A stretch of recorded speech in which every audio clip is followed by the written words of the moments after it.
leader.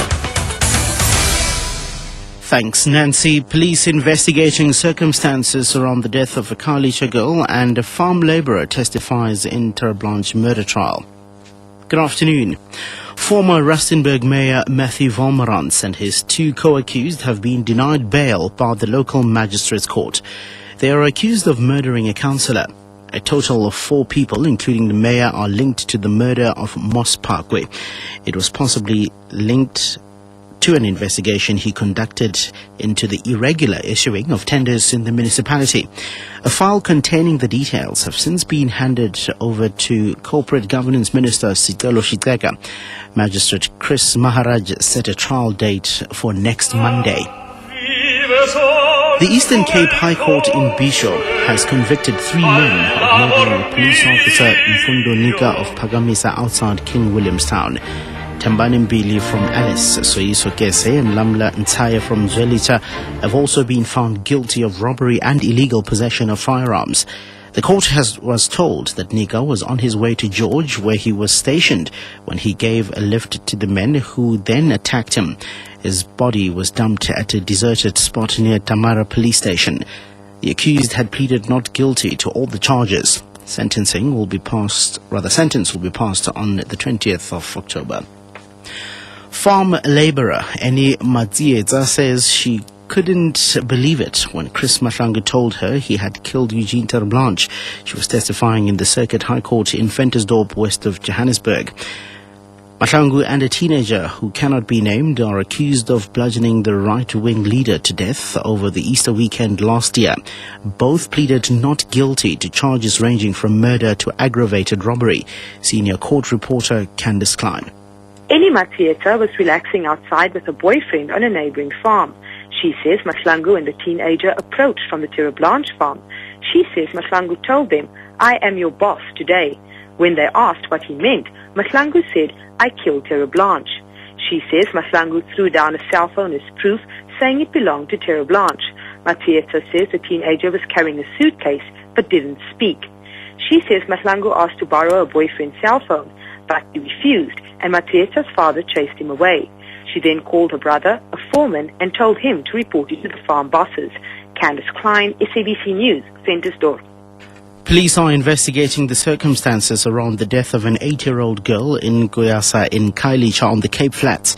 Zikona Kai's body was found in bushes in the area this morning after she disappeared last night. Family members say she was lured away by a person known to her while playing with friends at her home. The girl's grandfather, Max Segu, says she was found with sand in her eyes and mouth and her body was covered with paper. He says a bucket containing an unknown liquid was also found on the scene. A post-mortem will be held soon to determine the cause of death. No arrests have been made. The SABC achieved significant energy savings in the past financial year. That's been disclosed in a response to a parliamentary question by the Minister of Communications, Roy Parayachi. He's told Parliament that electricity use declined by 20% during the 2010-2011 year. Total savings over 3 years were worth 23 million rand.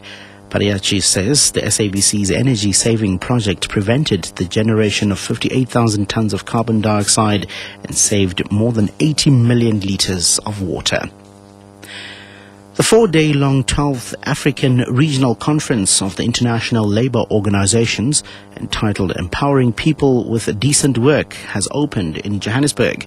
The conference is expected to make a midterm progress assessment of the organization's Decent Work Agenda for Africa 2007 to 2015 theme, which was adopted at the last meeting in Addis Ababa. Les Keteldas is South Africa's Deputy Director General for Labour Market Policy. Well, the most favorable outcome is that we put in place plans to accelerate the achievement of decent work for Africa's peoples. As you know, in South Africa, we have the South African Decent Work Country Program that has been developed in consultation with our social partners, and we would be able to also assess our progress against progress that has been made on the continent towards decent work. Further afield, New Zealand's Environmental Minister Nick Smith has described the oil spill off the Bay of Plenty as the country's worst ever maritime environmental disaster. More than 300 tons of a stranded cargo ship have already leaked and some have washed up on the beach. It's feared the situation will get worse. Spokesperson of the environmental group Sustainable Coastlines, Cameron Hurt.